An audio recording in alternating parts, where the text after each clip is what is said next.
Good morning, plus two class. This is your maths teacher Varun Goyal from Raipur Public School, Raipur, with chapter number 1, class 12, NCERT. As you know, in the previous video we done 7 questions. Now in this video we are going to solve the question number 8 to last questions, okay, of this exercise 1.1. So let us see the statement of 8th question. 8th question tells us that एक ए अपन set given 1 2 3 4 5 elements ਦਿੱਤੇ ਹੋਏ ਆ ए set ਦੇ ਉੱਪਰ ਇੱਕ relation R define ਕੀਤਾ ਹੋਇਆ ਵਾ a b such that a minus b is an even number a minus b ਆਪਣੇ ਕੋਲ ਇੱਥੇ ਕੀ ਡਿਫਾਈਨ ਕੀਤਾ ਹੋਇਆ ਵਾ ਵੀ a minus b is a even number is an equivalence relation ਇਹਨੂੰ ਆਪਾਂ equivalence relation ਸ਼ੋ ਕਰਨਾ ਵਾ ਤਾਂ ਦੇਖੋ ਸੋਲੂਸ਼ਨ ਹੈ इक्विवेलेंस रिलेशन केड़ा सी मैं याद करवादा एक बार फिर तो रिफ्लेक्सिव सिमेट्रिक एंड ट्रांजिटिव सो पहला ਆਪਾਂ ਗੱਲ ਕਰਦੇ ਹਾਂ रिफ्लेक्सिव ਹੁਣ देखो रिफ्लेक्सिव चेक ਕਰਨ ਦੇ ਲਈ ਆਪਾਂ ਨੂੰ ਕੀ ਚਾਹੀਦਾ ਵਾ a, ठीक है a, सच दैट ਹੁਣ देखो जिन्हें a - a करदा ਤਾਂ ਉਹਦਾ ਮੋਡੂਲਸ ਕਰਦਾ ਉਹ ਆਏਗਾ 0 ਦਾ ਮੋਡੂਲਸ ਉਹ ਕੀ ਆਏਗਾ 0 and 0 is a even number 0 की अपने को इवन नंबर है तो यस कंडीशन होल्ड हो गई अपनी दो एलिमेंट सेम पिक किए सी अपन ਉਹਨਾਂ ਦੋਨਾਂ ਐਲੀਮੈਂਟਸ ਦੇ ਲਈ ਕੀ ਰਿਜ਼ਲਟ ਆ ਰਿਹਾ ਆਪਣੇ ਕੋਲ 0 ਤੇ 0 ਕੀ ਹੈ ਇਵਨ ਸਾਰੀਆਂ ਕੰਡੀਸ਼ਨਾਂ ਸੈਟੀਸਫਾਈਡ ਆ ਇਹਦਾ ਮਤਲਬ a, belongs to R that is reflexive ਇਥੋਂ ਆਪਣੇ ਕੋਲ ਹੋ ਗਿਆ ਰਿਫਲੈਕਸਿਵ ਹੁਣ ਆਪਾਂ ਸਿਮੈਟ੍ਰਿਕ ਦੀ ਕੰਡੀਸ਼ਨ ਲੈ ਕੇ ਚੱਲਦੇ ਹਾਂ सिमेट्रिक की कंडीशन हम लोग की सी सिमेट्रिक जो है क्या see if a, b belongs to R पहले तो ਆਪਾਂ ਇਹ ਗੱਲ ਕਰਦੇ ਹਾਂ a, b belongs to R ਜੇ a, b R ਨੂੰ belong ਕਰਦੇ ਆ ਤਾਂ ਉੱਥੋਂ ਕੰਡੀਸ਼ਨ ਕੀ ਹੁੰਦੀ ਆ this implies a - b ਜੋ ਹੈ ਉਹ ਆਪਣੇ ਕੋਲ ਕੀ ਆਊਗਾ is even ਉਹ ਇੱਕ even ਨੰਬਰ ਆਊਗਾ ਹੁਣ ਦੇਖੋ ਮੋਡੂਲਸ ਦੇ ਵਿੱਚ ਕੋਈ ਫਰਕ ਨਹੀਂ ਪੈਂਦਾ ਜਿਵੇਂ b - a ਲਿਖਦੇ ਹਾਂ ਕਿਉਂਕਿ ਜੋ 네ਗੇਟਿਵ ਆਪਾਂ ਤੁਸੀਂ ਕਹੋਗੇ 네ਗੇਟਿਵ ਕਾਮਨ ਕੱਢਣਾ ਮਤਲਬ ਦੇਖੋ क्या है this implies मैं इधर लिख सकता हूं modulus minus of b minus a इधर लिख सकता हूं a माइनस b ਨੂੰ मैं इधर लिख सकता हूं minus of b minus a ਹੁਣ ਮੋਡ ਦੇ ਵਿੱਚ ਮਾਈਨਸ ਆ ਤਾਂ ਪਲੱਸ ਹੀ ਹੋ ਜਾਣਾ ਮਤਲਬ ਇਹਨੇ ਕਿਹਦੇ ਇਕੁਅਲ ਆ ਜਾਣਾ ਮੋਡੁਲਸ ਆਫ b ਮਾਈਨਸ a ਮਤਲਬ ਆ ਚੀਜ਼ ਇਹਦੇ ਇਕੁਅਲ ਆ ਗਈ ਇਹ ਚੀਜ਼ ਇਹਦੇ ਇਕੁਅਲ ਆ ਗਈ ਤਾਂ ਇਹ ਵੀ ਕੀ ਹੈ ਇਜ਼ ਈਵਨ ਠੀਕ ਹੈ ਨਾ ਹੈ ਤਾਂ ਦੋਨੋਂ ਇਕੁਅਲ ਹੀ ਆਨਸਰ ਆਪਾਂ ਚੈੱਕ ਕਰ ਸਕਦੇ ਦੋਨੋਂ ਇਕੁਅਲ ਆਨਸਰ ਆ ਗਏ ਤਾਂ ਇਕੁਅਲ ਹੋ ਗਏ ਦੋਨੋਂ ਈਵਨ ਨੰਬਰ ਆ ਗਏ सो जे ए भी इवन आ तो आप की लिखांगे दिस इंप्लाइज जे b - a इवन आ तो ਇਹਦਾ मतलब जो b, a पॉइंट आ वो किनु बिलोंग करूगा R सो इथों रिजल्ट ਕੀ ਆ ਗਿਆ सिमेट्रिक नेक्स्ट आपको कंडीशन ਹੁੰਦੀ है ट्रांजिटिविटी ਆਪਾਂ ਕੀ ਕਰਾਂਗੇ देखो ट्रांजिटिव ਦੀ कंडीशन ਕੀ ਆ ਕਿ ਜੇ a, b if a, b, c belongs to R मतलब की है implies a minus b a भी even and b minus a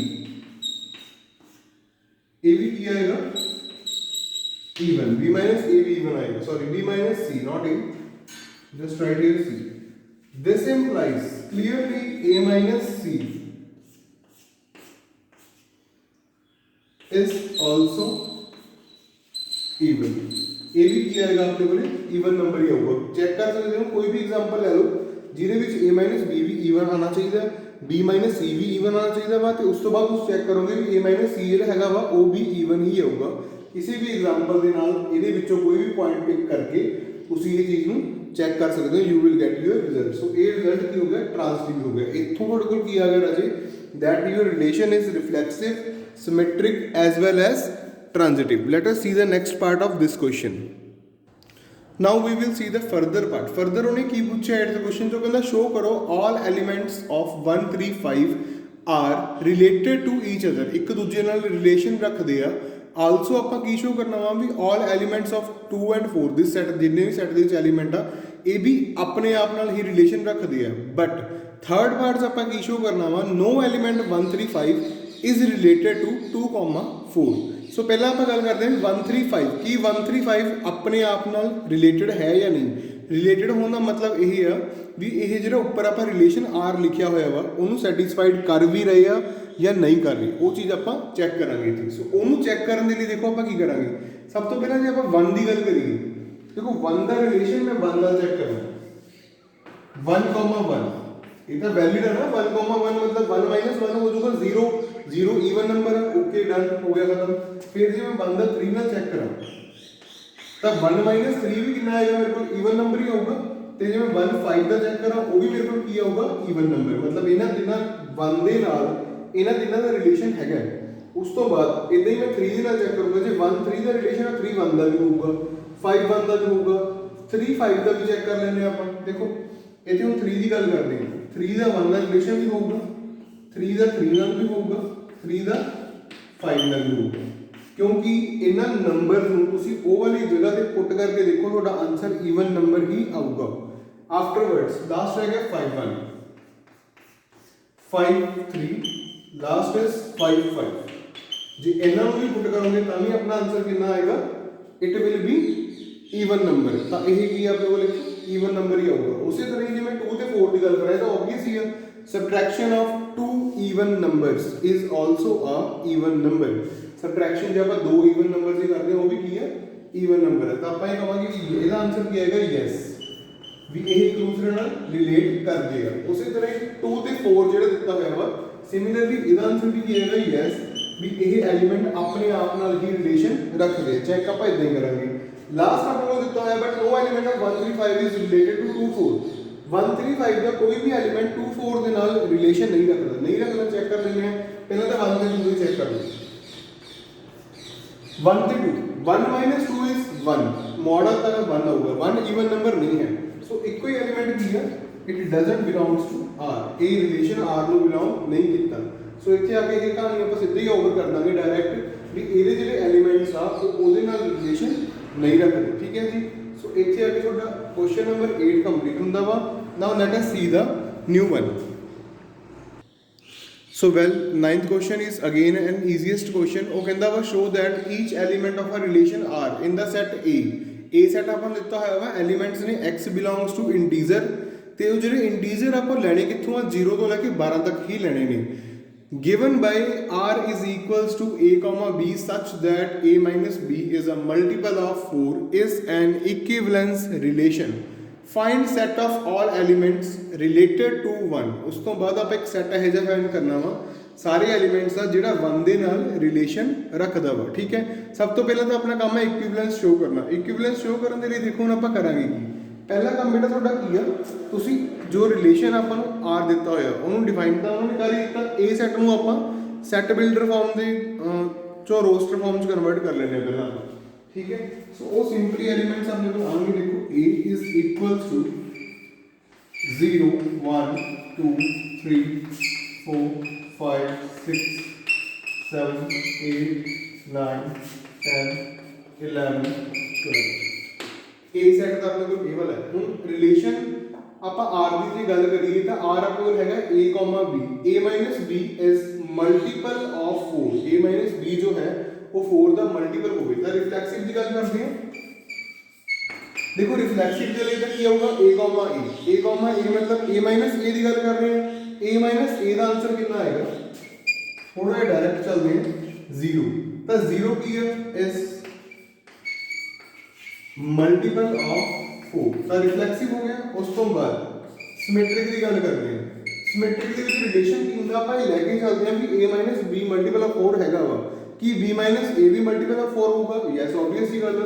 देखो जी मैं 2 minus 6 ले लो 2 minus 6 is minus 4 sorry just a minute हां ठीक है ले सकते हैं। उसी तरह ये minus 4 हो गया तो जे मैं 6 minus 2 की गल करा वो कितना आएगा 4 तो ये दोनों की है मल्टीपल ऑफ 4 तो है ना। ठीक है 4 1 का 4 अपन पता 4 into -1 मल्टीपल ऑफ 4 मतलब 4 की टेबल पे आना जो अपन कह देने हो तो ये दोनों नंबर्स वैलिड तो है ना अपने को। ठीक है। सो ये सिमेट्रिक भी हो गया। सिमिलरली ट्रांसटिव की गल करेंगे। ट्रांसटिविटी के लिए की कहांगे ਆਪਾਂ ਇਹ ਕਹਾਂਗੇ कि a b जो है a b and b c is multiple of 4 ਜੇ a b ਤੇ b c multiple of 4 ਹੈਗੇ ਆ then जो a c ਆ ਉਹ ਕੀ ਹੋਊਗਾ ਉਹ ਵੀ ਕੀ ਆ ਮਲਟੀਪਲ ਆਫ 4 ਹੀ ਆਊਗਾ। ਤੁਸੀਂ ਇਸ ਚੀਜ਼ ਨੂੰ ਵੀ ਚੈੱਕ ਕਰ ਸਕਦੇ ਹੋ ਇਹਨਾਂ ਸਾਰੇ ਐਲੀਮੈਂਟਸ ਉੱਪਰ। ਵੈਸੇ ਸ਼ੋ ਕਰਨ ਦੀ ਜ਼ਰੂਰਤ ਨਹੀਂ ਹੁੰਦੀ ਇਹ ਆਬਵੀਅਸ ਜੀ ਗੱਲ ਹੈ ਵੀ ਜੀ a b 4 ਦੇ ਟੇਬਲ ਤੇ ਆਉਂਦਾ ਹੈ, b - c 4 ਦੇ ਟੇਬਲ ਤੇ ਆਉਂਦਾ ਵਾ, ਤਾਂ ਜੇ ਆਪਾਂ a - c ਕਰਾਂਗੇ ਉਹ ਵੀ 4 ਦੇ ਟੇਬਲ ਤੇ ਡੈਫੀਨੇਟਲੀ ਆਊਗਾ ਆਪਣੇ ਕੋਲ। So this is also multiple of 4। ਸੋ ਇਹ ਹੋ ਗਿਆ ਤੁਹਾਡਾ ਰਿਫਲੈਕਸਿਵ, ਸਿਮੈਟ੍ਰਿਕ ਐਂਡ ਟ੍ਰਾਂਸਟਿਵ। ਮਤਲਬ ਆਪਾਂ ਇਹਨੂੰ ਸ਼ੋ ਕਰਤਾ ਵੀ ਇਹ ਰਿਲੇਸ਼ਨ ਤੁਹਾਡਾ ਕੀ ਹੈ, ਇਕੁਈਵੈਲੈਂਸ ਰਿਲੇਸ਼ਨ ਹੈਗਾ ਵਾ। ਇਕੁਈਵੈਲੈਂਸ ਰਿਲੇਸ਼ਨ ਸ਼ੋ ਕਰਨ ਤੋਂ ਬਾਅਦ ਹੁਣ ਰਾਜੇ ਆਪਾਂ ਕੀ ਸ਼ੋ ਕਰਨਾ ਵਾ, ਹੁਣ ਆਪਾਂ ਇਹ ਸ਼ੋ ਕਰਨਾ ਵਾ find a set of all elements related to 1। 1 ਦੇ ਨਾਲ ਕਿੰਨਾ ਦਾ ਰਿਲੇਸ਼ਨ ਹੈ, ਦੇਖੋ 1 ਦੇ ਨਾਲ 1 ਦਾ ਰਿਲੇਸ਼ਨ ਹੋਊਗਾ ਕਿਉਂਕਿ 1 - 1 ਮਲਟੀਪਲ ਆਫ 4 ਬਣਦਾ ਹੈ। ਫਿਰ 1 ਦੇ ਨਾਲ 5 ਦਾ ਰਿਲੇਸ਼ਨ ਹੋਊਗਾ ਕਿਉਂਕਿ 1 - 5 - 4 ਆ, ਉਹ ਵੀ ਮਲਟੀਪਲ ਆਫ 4 ਹੈ। ਉਸ ਤੋਂ ਬਾਅਦ 1 ਦੇ ਨਾਲ 9 ਦਾ ਰਿਲੇਸ਼ਨ ਹੋਊਗਾ ਕਿਉਂਕਿ 9 - 1 ਜਾਂ 1 - 9 8 ਆਊਗਾ, ਉਹ ਵੀ ਮਲਟੀਪਲ ਆਫ 4 ਹੈ। ਉਸ ਤੋਂ ਬਾਅਦ ਹੋਰ ਐਲੀਮੈਂਟ ਦੇਖਦੇ ਆਪਾਂ 12 ਤੱਕ ਕੋਈ ਹੋਰ ਐਲੀਮੈਂਟ ਆਉਂਦਾ ਵਾ, ਨਹੀਂ। ਉਸ ਤੋਂ ਬਾਅਦ ਹੋਰ ਕੋਈ ਐਲੀਮੈਂਟ ਇਹੋ ਜਿਹਾ ਨਹੀਂ ਆਊਗਾ ਜਿਹਨੂੰ ਮੈਂ 1 ਦੇ ਨਾਲ ਰਿਲੇਟ ਕਰਾਵਾਂ ਤੇ ਆਨਸਰ ਮੇਰਾ ਮਲਟੀਪਲ ਆਫ 4 ਆ ਜਾਵੇ। ਸੋ ਦਿਸ ਇਜ਼ ਦਾ ਆਨਸਰ ਕਿ ਜਿਹੜੇ 1 ਦੇ ਨਾਲ ਮਲਟੀਪਲ ਹੁੰਦੇ ਆ, ਜਿਹੜੇ 1 ਦੇ ਨਾਲ ਰਿਲੇਸ਼ਨ ਰੱਖਦੇ ਆ, ਉਹ ਆਪਾਂ ਐਲੀਮੈਂਟ ਸਾਰੇ ਇੱਥੋਂ ਆਹ ਸੈੱਟ ਦੇ ਵਿੱਚੋਂ ਪਿਕ ਕੀਤੇ ਆ ਵਾਲੇ ਚੋਂ ਤੇ ਇੱਥੇ ਆਪਾਂ ਡਿਫਾਈਨ ਕਰਤੇ ਹੋਏ। ਠੀਕ ਹੈ, ਆਪਾਂ 1 ਤੋਂ ਸਟਾਰਟ ਕੀਤੇ ਤੇ 9 ਤੱਕ ਪਹੁੰਚੇ। So here your question number 9 is also done. Let us move on the next one. So this is an important question from the NCERT book. Question number 10. Give an example of a relation A.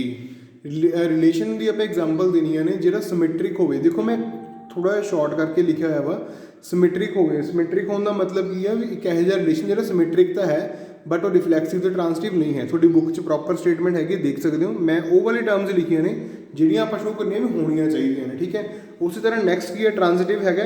ਇਹਦਾ ਮਤਲਬ ਆਪਾਂ ਰਿਫਲੈਕਸਿਵ ਤੇ symmetric ਨਹੀਂ show ਕਰਨਾ। Third ਆਪਣੇ ਕੋਲ ਰਿਫਲੈਕਸਿਵ ਤੇ symmetric show ਕਰਨਾ, ਮਤਲਬ ਆਪਾਂ ਟ੍ਰਾਂਸਟਿਵ ਨਹੀਂ ਸ਼ੋ ਕਰਨਾ। ਫਿਰ ਰਿਫਲੈਕਸਿਵ ਤੇ ਟ੍ਰਾਂਸਟਿਵ ਸ਼ੋ ਕਰਨਾ, ਮਤਲਬ ਸਿਮੈਟ੍ਰਿਕ ਨਹੀਂ ਸ਼ੋ ਕਰਨਾ। ਫਿਫਥ ਪਾਰਟ 'ਚ ਆਪਣੇ ਕੋਲ ਹੈਗਾ ਸਿਮੈਟ੍ਰਿਕ ਐਂਡ ਟ੍ਰਾਂਸਟਿਵ ਸ਼ੋ ਕਰੋ, ਸ਼ੋ ਕਰ ਦਿਓ ਵੀ ਰਿਫਲੈਕਸਿਵ ਨਹੀਂ ਹੈ। ਸੋ ਦੇਖਦੇ ਹਾਂ ਇੱਕ ਸੈੱਟ ਹਮੇਸ਼ਾ ਇਹਦੇ 'ਚ ਪਹਿਲਾਂ ਆਪਣੇ ਕੋਲ ਡਿਫਾਈਨ ਕਰ ਲਓ A ਸੈੱਟ 1 2 3 ਦਾ। ਤੁਸੀਂ 1 2 3 ਜਗ੍ਹਾ ਤੇ ਕੁਝ ਵੀ ਲੈ ਸਕਦੇ ਹੋ ਆਪਣੀ ਮਰਜ਼ੀ ਨਾਲ, ABC ਲੈ ਸਕਦੇ ਹੋ, PQR ਲੈ ਸਕਦੇ ਹੋ, ਕੁਝ ਵੀ ਵਟ ਐਵਰ ਯੂ ਲਾਈਕ। 2 ਜਾਂ 3 ਐਲੀਮੈਂਟਸ ਵਾਲਾ ਇੱਕ ਸੈੱਟ ਡਿਫਾਈਨ ਕਰ ਲਓ। ਸਿਮੈਟ੍ਰਿਕ ਦੀ ਕੰਡੀਸ਼ਨ ਹੁੰਦੀ ਆ 1 2 2 1। ਠੀਕ ਹੈ, ਸੋ ਸਿਮੈਟ੍ਰਿਕ ਸ਼ੋ ਕਰਨ ਦੇ ਲਈ ਮੈਂ ਇੱਥੇ ਇੱਕ ਰਿਲੇਸ਼ਨ ਲਿਖ ਦਿੰਦਾ R, ਉਹ ਮੇਰੇ ਕੋਲ ਹੈਗਾ 1 2 2 1। ਠੀਕ ਹੈ ਜੀ, ਸੋ ਇੱਥੇ ਆ ਕੇ ਆਪਣੇ ਕੋਲ ਇਹ ਟੌਪਿਕ ਆਪਣਾ ਇੱਥੇ ਆ ਕੇ ਆਪਣੇ ਕੋਲ ਕੀ ਹੈ, ਸਿਮੈਟ੍ਰਿਕ ਦੀ ਗੱਲ ਆਪਾਂ ਖਤਮ ਕਰ ਦਿੰਦੇ ਹਾਂ। ਠੀਕ ਹੈ ਜੀ, ਆਫਟਰਵਰਡਸ ਸਿਮੈਟ੍ਰਿਕ ਤੋਂ ਬਾਅਦ ਦੇਖੋ ਹੁਣ ਆਪਾਂ ਗੱਲ ਕਰਾਂਗੇ ਟ੍ਰਾਂਸਟਿਵਿਟੀ ਦੀ। ਟ੍ਰਾਂਸਟਿਵਿਟੀ ਦੇ ਵਿੱਚ ਦੇਖੋ ਆਪਣੇ ਕੋਲ ਕੀ ਦਿੱਤਾ ਹੋਇਆ, ਹੁਣ ਆਪਾਂ ਟ੍ਰਾਂਜ਼ਿਟਿਵ ਸ਼ੋ ਕਰਨਾ ਹੈ। ਟ੍ਰਾਂਜ਼ਿਟਿਵ ਦੇ ਲਈ ਆਪਣੇ ਕੋਲ ਐਗਜ਼ਾਮਪਲ ਕੀ ਆਏਗੀ, ਦੇਖੋ ਜਿਵੇਂ ਇੱਥੇ ਐਲੀਮੈਂਟਸ ਰਿਲੇਸ਼ਨ R ਡਿਫਾਈਨ ਕਰਨਾ 1 3। ਠੀਕ ਹੈ ਜੀ, 1 3 ਡਿਫਾਈਨ ਕਰ ਲਿਆ। ਉਸ ਤੋਂ ਬਾਅਦ ਮੈਂ ਇੱਥੇ ਡਿਫਾਈਨ ਕਰ ਰਿਹਾ ਹਾਂ 3 2 A B B C। ਤਾਂ ਮੈਨੂੰ ਕੀ ਚਾਹੀਦਾ, ਹੁਣ ਇੱਕ ਮੈਨੂੰ ਐਲੀਮੈਂਟ 1 2 ਵੀ ਚਾਹੀਦਾ। ਸੋ ਆਪਾਂ ਉਹਦੀ ਗੱਲ ਕਰਾਂਗੇ। ਤਾਂ ਇਹ ਰਿਲੇਸ਼ਨ ਜਿਹੜਾ ਹੈਗਾ ਟ੍ਰਾਂਸਟਿਵ ਹੈ। ਇਸੇ ਐਲੀਮੈਂਟ ਨੂੰ ਦੇਖੋ A B ਫਿਰ B C ਫਿਰ A C ਮਿਲ ਗਿਆ।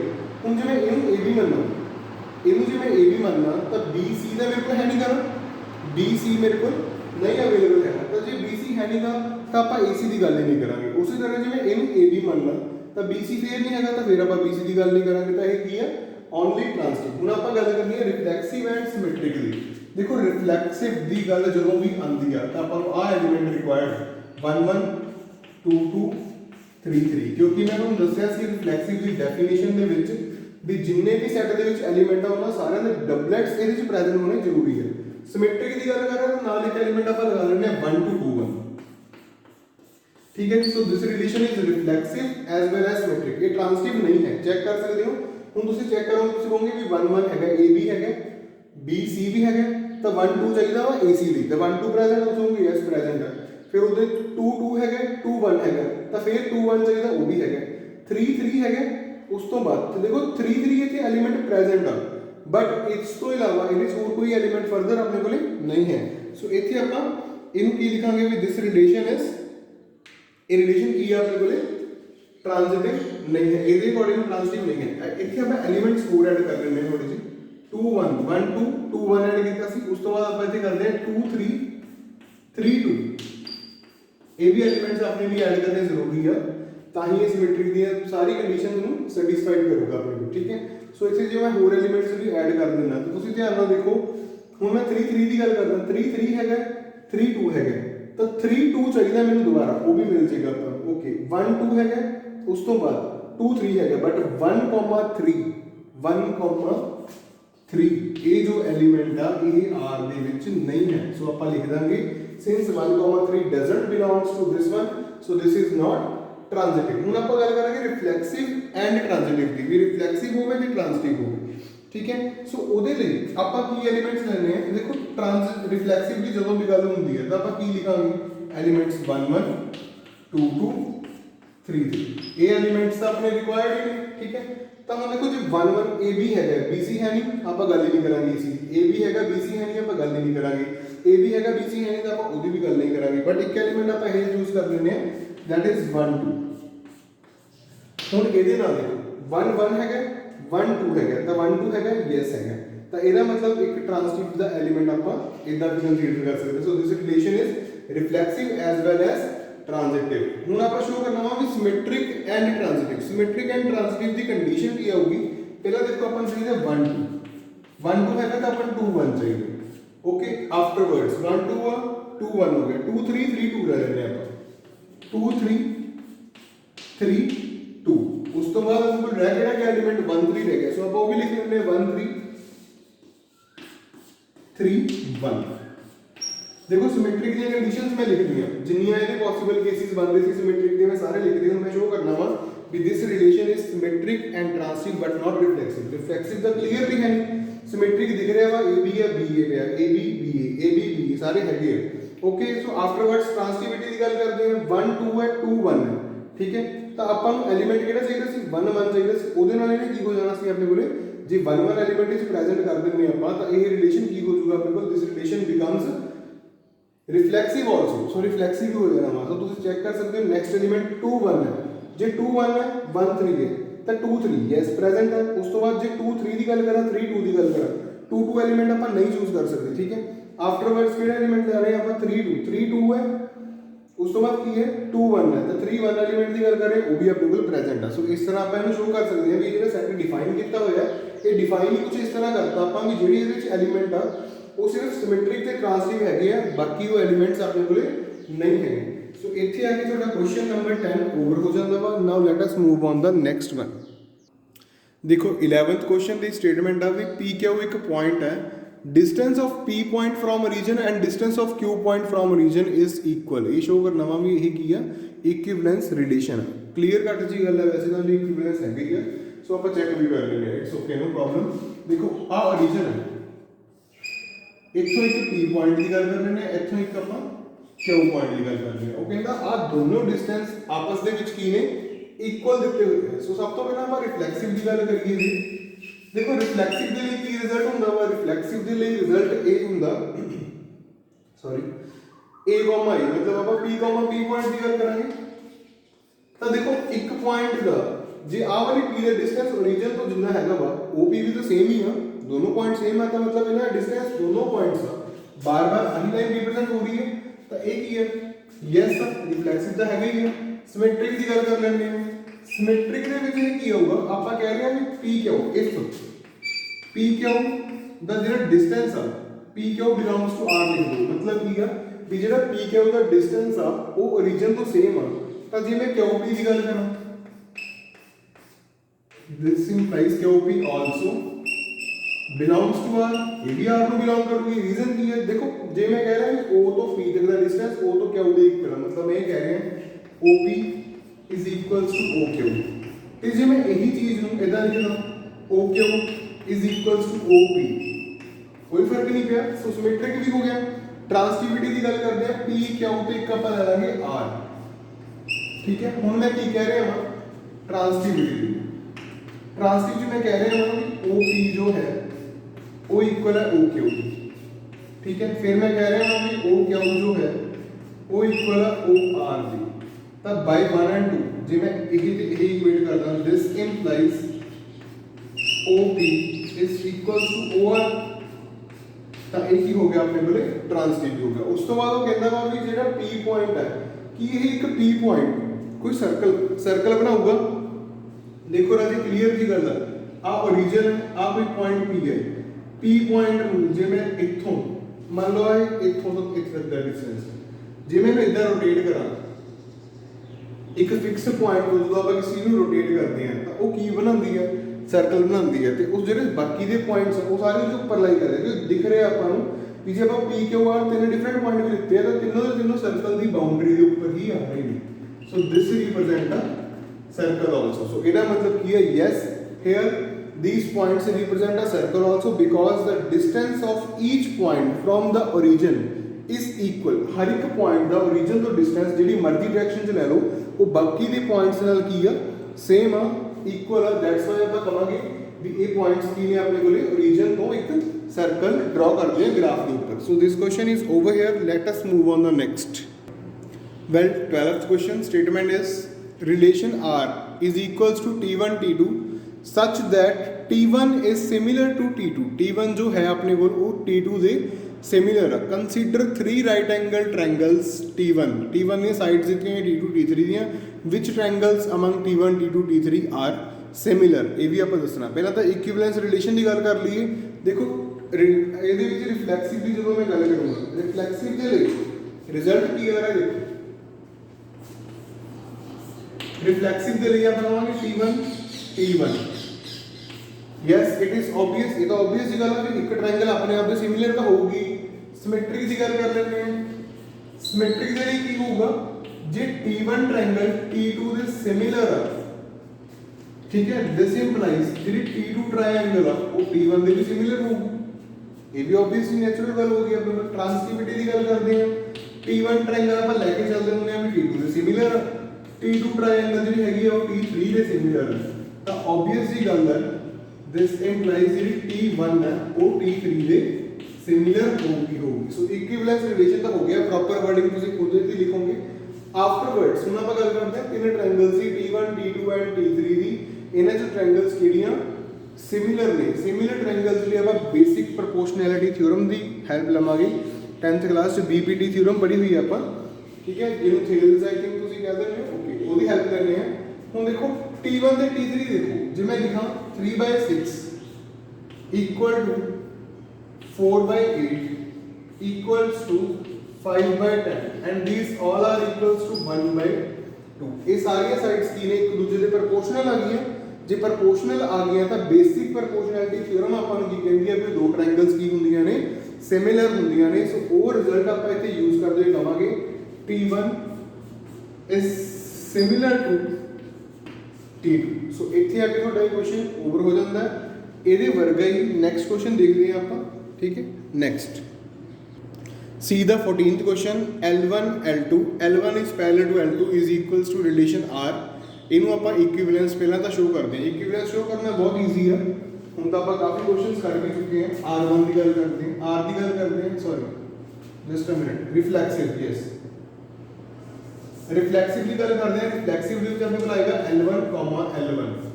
ਇੱਕ ਲਾਈਨ ਆਪਣੇ ਆਪ ਦੇ ਪੈਰਲਲ ਤਾਂ ਹੋ ਸਕਦੀ ਹੈ ਨਾ। ਐਗਜ਼ਾਮਪਲ ਦੀ ਜੇ ਆ ਲਾਈਨ ਹੈ, ਇਹਦੇ ਉੱਪਰ ਹੀ ਮੈਂ ਇੱਕ ਹੋਰ ਲਾਈਨ ਲਗਾਉਂਦਾ, ਬਿਲਕੁਲ ਉੱਪਰ। ਇਹ ਦੋਨੋਂ ਲਾਈਨਾਂ ਪੈਰਲਲ ਤਾਂ ਹੋਣਗੀਆਂ ਨਾ। ਸੋ ਇੱਥੇ ਆਪਣੇ ਕੋਲ ਕੰਡੀਸ਼ਨ ਹੋਲਡ ਕਰਕੇ ਰਿਫਲੈਕਸਿਵ ਹੈਗਾ। ਸਿਮੈਟ੍ਰਿਕ ਦੀ ਗੱਲ ਕਰਦੇ ਹਾਂ। ਸਿਮੈਟ੍ਰਿਕ ਦੇ ਵਿੱਚ ਮੈਂ ਕੀ ਕਹਿ ਰਿਹਾ ਹਾਂ, L1 ਮੈਂ ਲੈ ਕੇ ਚੱਲਿਆ ਹਾਂ ਵੀ ਜਿਹੜੀ L1 ਹੈ ਉਹ ਪੈਰਲਲ ਆ L2 the. L1 is parallel to L2। ਜੇ ਆਪਾਂ ਇਦਾਂ ਲਿਖਦੇ ਹਾਂ ਵੀ L1 parallel to L2 ਆ ਤਾਂ ਮੈਨੂੰ ਇਹ ਵੀ ਤਾਂ ਲਿਖ ਸਕਦਾ ਵੀ L2 parallel to L1, same ਚੀਜ਼ ਹੀ ਹੈ। ਸੋ ਸਿਮੈਟ੍ਰਿਕ ਹੋ ਗਿਆ। ਟ੍ਰਾਂਸਟੀਵਿਟੀ ਦੀ ਗੱਲ ਕਰ ਲੈਂਦੇ ਹਾਂ। ਟ੍ਰਾਂਸਟੀਵਿਟੀ ਕੀ ਆ, L1 is parallel to L2 and L2 is parallel to L3। ਤਾਂ ਆ ਦੋਨੋਂ ਵੀ ਕੀ ਹੋਣਗੇ ਆਪਸ ਵਿੱਚ, L1 is parallel to L3। ਸੋ ਟ੍ਰਾਂਸਟੀਵਿਟੀ ਹੋ ਗਿਆ, ਇਹ ਰਿਲੇਸ਼ਨ ਹੋ ਗਿਆ ਇਕੁਇਵਲੈਂਸ। ਹੁਣ ਆਪਣੇ ਕੋਲ ਬੜਾ ਇੰਪੋਰਟੈਂਟ ਕੁਐਸਚਨ ਦਿੱਤਾ, set of all lines related to y is equal to 2x plus 4। ਉਹ ਸਾਰੀਆਂ ਲਾਈਨਾਂ ਦਾ ਸੈੱਟ ਲਿਖ ਕੇ ਦਿਖਾਓ ਕਹਿੰਦਾ ਜਿਹੜੀਆਂ ਇਸ ਲਾਈਨ ਦੇ ਨਾਲ ਜੋ ਪਿੱਛੇ ਦਿੱਤੀ ਹੋਈ ਆ ਇਹਦੇ ਨਾਲ ਰਿਲੇਟ ਕਰਦੀਆਂ ਨੇ। ਦੇਖੋ ਦੋ ਲਾਈਨਸ ਪੈਰਲਲ ਕਦੋਂ ਹੁੰਦੀਆਂ, ਤੁਸੀਂ ਸਟ੍ਰੇਟ ਲਾਈਨ ਚੈਪਟਰ +1 ਕਲਾਸ 'ਚ ਪੜ੍ਹ ਕੇ ਆਏ ਹੋ। ਥੋੜਾ ਜਿਹਾ ਤੁਹਾਨੂੰ ਮੈਂ ਰਿਕਾਲ ਕਰਵਾ ਦਿੰਦਾ, ਤੁਸੀਂ ਕੀ ਪੜ੍ਹਿਆ ਸੀ। ਤੁਸੀਂ ਪੜ੍ਹਿਆ ਸੀ two lines are set to be parallel. ਮੈਂ ਤੇ ਰਿਜ਼ਲਟ ਲਿਖ ਦਿੰਦਾ ਤੁਹਾਨੂੰ ਜੇ ਨਹੀਂ ਯਾਦ। Two lines are said to be parallel if m1 is equals to m2। तो m1 m2 की सी स्लोप यानी कि स्लोप ऑफ इत्थे लिख दो that is slope of L1 is equal to slope of L2। ਹੁਣ ਆਪਾਂ ਗੱਲ ਕਰਦੇ ਹਾਂ ਜੋ ਆਪਾਂ ਲਾਈਨ ਦੀ ਨਾ ਸਲੋਪ ਉਸ ਲਾਈਨ 'ਚ ਫਾਈਂਡ ਕਿਵੇਂ ਕਰਾਂਗੇ ਸਲੋਪ ਕਿਹੜੀ ਹੈ। ਆਪਣੇ ਕੋਲ ਲਾਈਨ ਦੀ ਇਕੁਏਸ਼ਨ ਹੁੰਦੀ ਸੀ y mx c, ਠੀਕ ਹੈ ਜੀ। ਤਾਂ ਆ ਜੋ m ਹੁੰਦੀ ਸੀ ਨਾ ਇਹ ਹੁੰਦੀ ਸੀ ਤੁਹਾਡੀ ਸਲੋਪ, ਇਹਨੂੰ ਤੁਸੀਂ ਸਲੋਪ ਬੋਲਦੇ ਸੀ। ਹੁਣ ਇਹ ਲਾਈਨ ਨੂੰ ਉਹਦੇ ਨਾਲ ਕੰਪੇਅਰ ਕਰੋਗੇ ਤਾਂ ਸਲੋਪ ਕਿੰਨੀ ਆ ਰਹੀ ਹੈ, m ਦੀ ਵੈਲਿਊ 2 ਆ ਰਹੀ ਹੈ। ਮਤਲਬ ਕੀ ਆ ਇਸ ਲਾਈਨ ਦੇ ਵਿੱਚ ਮੈਂ m ਦੀ ਜਗ੍ਹਾ ਤੇ 2 ਰੱਖਣਾ ਵਾ, ਬਾਕੀ ਜੋ ਮਰਜ਼ੀ ਆਈ ਜਾਵੇ। ਲਾਈਨਸ ਨੂੰ ਪਲਾਟ ਕਰਕੇ ਦੇਖ ਲਿਓ, ਸਾਰੀਆਂ ਨੇ ਸਾਰੀਆਂ ਲਾਈਨਸ ਇੱਕ ਦੂਸਰੇ ਦੇ ਕੀ ਬਣਨਗੀਆਂ, ਪੈਰਲਲ ਬਣਨਗੀਆਂ। ਸੋ ਇੱਥੇ ਆਪਣੇ ਕੋਲ ਰਿਜ਼ਲਟ ਕੀ ਆ ਜਾਊਗਾ, so set of lines parallel to y is equal to 2x plus 4 is y is equal to 2x plus c। ਤੇ c ਕੀ ਹੈ, c ਕੋਈ ਵੀ ਆਰਬਿਟਰੀ ਕਨਸਟੈਂਟ ਆ, ਤੁਸੀਂ c ਦੀ ਕੋਈ ਵੀ ਵੈਲਿਊ ਫਿਲ ਕਰ ਸਕਦੇ ਹੋ। ਇਸੇ ਤਰ੍ਹਾਂ ਬੇਟਾ ਪੇਪਰ 'ਚ ਕੁਐਸਚਨ ਇਹ ਵੀ ਆ ਸਕਦਾ ਸੀ, ਜਿਵੇਂ ਉਹਨਾਂ ਨੇ ਪੈਰਲਲ ਦੀ ਗੱਲ ਕੀਤੀ ਹੈ, ਪੈਰਲਲ ਜਿਵੇਂ ਦੀ ਪਰਪੈਂਡੀਕੂਲਰ ਆ ਸਕਦਾ ਵਾ, ਉਹ ਰਿਫਲੈਕਸਿਵ ਤਾਂ ਨਹੀਂ ਹੋਊਗਾ ਕਿਉਂਕਿ ਕੋਈ ਲਾਈਨ ਆਪਣੇ ਆਪ ਦੇ ਪਰਪੈਂਡੀਕੂਲਰ ਨਹੀਂ ਹੁੰਦੀ। ਇਕੁਇਵਲੈਂਸ ਵੀ ਹੁੰਦਾ, ਬਟ ਜਿਹਨੇ ਪੁੱਛਣਾ ਵੀ all lines related to this one, ਤਾਂ ਪਰਪੈਂਡੀਕੂਲਰ ਦੀ ਕੰਡੀਸ਼ਨ ਤੁਸੀਂ ਕੀ ਪੜ੍ਹ ਕੇ ਆਏ ਹੋ ਵੀ ਦੋਨਾਂ ਦੀ ਸਲੋਪ ਦੀ ਮਲਟੀਪਲੀਕੇਸ਼ਨ ਇਜ਼ ਇਕੁਅਲ ਟੂ -1। ਹੋਰ ਰਿਲੇਸ਼ਨ ਕੀ ਆ, -1 ਦੇ ਇਕੁਅਲ ਆਉਣਾ ਚਾਹੀਦਾ। ਸੋ ਇੱਥੇ ਤੁਹਾਡਾ question number 14 is also completed.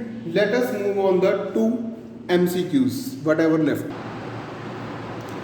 देखो question number 15 I am not going to solve that question, ਉਹ ਸਿੰਪਲ ਆ, ਰਿਫਲੈਕਸਿਵ ਸਿਮੈਟ੍ਰਿਕ ਟ੍ਰਾਂਸਟਿਵ ਦੱਸਣਾ ਵਾ, ਤੁਸੀਂ ਕਰ ਸਕਦੇ ਹੋ। 16th ਕੁਐਸਚਨ ਇੰਪੋਰਟੈਂਟ ਆ ਅਕੋਰਡਿੰਗ ਟੂ ਮੀ ਆਲਸੋ। ਸੋ ਦੇਖਦੇ ਹਾਂ ਕੁਐਸਚਨ 'ਚ ਕੀ ਆ। ਉਹ ਕਹਿੰਦਾ ਰਿਲੇਸ਼ਨ R ਡਿਫਾਈਨ ਕੀਤਾ ਹੋਇਆ ਸੈਟ ਆਫ ਨੈਚੁਰਲ ਨੰਬਰ ਦੇ ਉੱਪਰ, R ਹੈਗਾ ਵਾ AB such that A is equal to B - 2 ਤੇ B ਦੀ ਵੈਲਿਊ ਗ੍ਰੇਟਰ ਦੈਨ 0 ਹੀ ਚੂਜ਼ ਕਰਨੀ ਆ। ਆਪਾਂ 4 ਆਪਸ਼ਨ ਦਿੱਤੇ ਹੋਏ ਆ 2 4 3 8 6 8 8 7। ਇਹਨਾਂ ਦੇ ਵਿੱਚੋਂ ਕਰੈਕਟ ਆਪਸ਼ਨ ਲੱਭਣਾ ਵਾ ਵੀ ਕਿਹੜਾ R ਨੂੰ ਬਿਲੋਂਗ ਕਰਦਾ ਪ੍ਰੋਪਰ ਤਰੀਕੇ ਦੇ ਨਾਲ ਵਿਦ ਦ ਕੰਡੀਸ਼ਨਸ। ਪਹਿਲੇ ਦੇ ਉੱਪਰ ਤਾਂ ਕਾਟਾ ਮਾਰ ਦਿਓ, 2 4 ਦੇ ਉੱਪਰ ਤਾਂ ਕ੍ਰਾਸ ਲਗਾ ਦਾਂਗੇ ਕਿਉਂਕਿ B ਤਾਂ ਆਪਾਂ ਗ੍ਰੇਟਰ ਦੈਨ 6 ਚੂਜ਼ ਕਰਨੀ ਹੈ, ਤਾਂ ਇਹ ਤਾਂ 4 ਹੈ B ਇਹਦੇ ਵਿੱਚ, ਇਹਦੇ ਉੱਪਰ ਤਾਂ ਪਹਿਲੇ ਕਾਟਾ ਮਾਰ ਦਿਓ ਵੀ ਤਾਂ ਹੈ ਹੀ ਨਹੀਂ ਆਪਸ਼ਨ, ਠੀਕ ਹੈ। ਇਹਦੀ ਗੱਲ ਕਰਦੇ ਹਾਂ 3 8 ਦੀ, ਇਹ 'ਚ A ਦੀ ਵੈਲਿਊ ਕਿੰਨੀ ਹੈ 3 ਤੇ B ਦੀ ਵੈਲਿਊ ਆਪਾਂ ਕਿੰਨੀ ਰਿਪਲੇਸ ਕਰ ਰਹੇ ਹਾਂ 8। ਤਾਂ ਤੁਸੀਂ ਦੱਸੋ ਵੀ 3 ਜਿਹੜਾ ਹੈਗਾ ਵੀ 6 ਦੇ ਇਕੁਅਲ ਆ ਸਕਦਾ ਨਹੀਂ ਆ ਸਕਦਾ, ਇਹਦੇ ਵਿੱਚ ਕਾਟਾ ਲਗਾ ਦਿੰਦੇ ਹਾਂ। ਆਫਟਰਵਰਡਸ 6 8 ਦੀ ਗੱਲ ਕਰਦੇ ਹਾਂ, ਇਹ 'ਚ A ਕਿੰਨੀ ਹੈ 6 ਤੇ B ਕਿੰਨੀ ਹੈ 8, 6 is equal to 6। yes ਇਹ ਕਿਤੇ ਨਾ ਕਿਤੇ ਟਰੂ ਆ ਆਪਣੇ ਆਪਸ਼ਨ। ਸੋ ਆਪਣੇ ਕੋਲ ਇਹ ਆਪਸ਼ਨ ਟਰੂ ਆ, ਦੇਖਦੇ ਹਾਂ। ਲਾਸਟ ਵਾਲਾ ਵੀ ਚੈੱਕ ਕਰ ਹੀ ਲਓ, A ਦੀ ਵੈਲਿਊ 8 ਹੈ ਐਂਡ B ਦੀ ਵੈਲਿਊ ਹੈ 7 - 2 it will be 5। ਤਾਂ 8 ਜਿਹੜਾ ਹੈਗਾ ਕਦੇ ਵੀ 5 ਦੇ ਇਕੁਅਲ ਨਹੀਂ ਹੁੰਦਾ। ਸੋ ਆਪਣੇ ਕੋਲ ਵਨ ਐਂਡ ਓਨਲੀ ਇੱਕੋ ਹੀ ਆਪਸ਼ਨ ਬਚਿਆ ਵਾ, that is the option C for this question. So ਇੱਥੇ ਆ ਕੇ ਤੁਹਾਡਾ ਇਹ ਕੁਐਸਚਨ ਖਤਮ ਹੋ ਜਾਂਦਾ ਹੈ। ਇੱਥੇ ਆ ਕੇ ਤੁਹਾਡਾ ਰਿਲੇਸ਼ਨ ਦਾ ਟੌਪਿਕ ਓਵਰ ਹੋ ਜਾਂਦਾ। ਬੇਟਾ ਰਿਲੇਸ਼ਨ ਦਾ ਟੌਪਿਕ ਮੇਰੇ ਵੱਲੋਂ 2 ਵੀਡੀਓਜ਼ ਦੇ ਵਿੱਚ ਓਵਰ ਕੀਤਾ ਗਿਆ ਵਾ। ਫਸਟ ਇਜ਼ ਇੰਟਰੋਡਕਸ਼ਨ ਪਾਰਟ, ਠੀਕ ਹੈ, ਇੰਟਰੋਡਕਸ਼ਨ ਪਾਰਟ ਆ। ਉਸ ਤੋਂ ਬਾਅਦ ਮੈਂ ਫਸਟ 7 ਕੁਐਸਚਨਸ ਆਪਾਂ ਡਿਸਕਸ ਕੀਤੇ ਸੀ ਉਹਦੇ। ਆਫਟਰਵਰਡਸ ਆਪਾਂ ਇੱਕ ਹੋਰ ਵੀਡੀਓ ਬਣਾਈ ਆ, ਉਹ ਵੀਡੀਓ ਅੱਜ ਦੀ ਆ, ਉਹਦੇ 'ਚ ਆਪਾਂ ਜਿਹੜੇ ਬਾਕੀ ਦੇ ਕੁਐਸਚਨ ਆ ਉਹ ਵੀ ਪੂਰੇ ਕੀਤੇ ਆ। ਸੋ ਜੇ ਤੁਸੀਂ ਰਿਲੇਸ਼ਨ ਐਂਡ ਫੰਕਸ਼ਨ ਨੂੰ ਪ੍ਰੋਪਰ ਵੇ ਨਾਲ ਕਰਨਾ ਚਾਹੁੰਦੇ ਹੋ then you have to listen all the videos, specially introduction video carefully, ਕਿਉਂਕਿ ਇਹਦੇ ਵਿੱਚੋਂ ਕੁਐਸਚਨ ਮੋਲਡ ਹੋ ਕੇ ਆ ਜਾਂਦਾ ਵਾ। If you are not understood what are relations, ਤੁਹਾਨੂੰ ਕਲੀਅਰ ਨਹੀਂ ਹੈਗਾ ਵੀ ਰਿਲੇਸ਼ਨਸ ਕੀ ਨੇ, you are not able to solve these questions, ਠੀਕ ਹੈ। So with the hope that you will understand whatever I am saying to you all, thank you and have a wonderful day.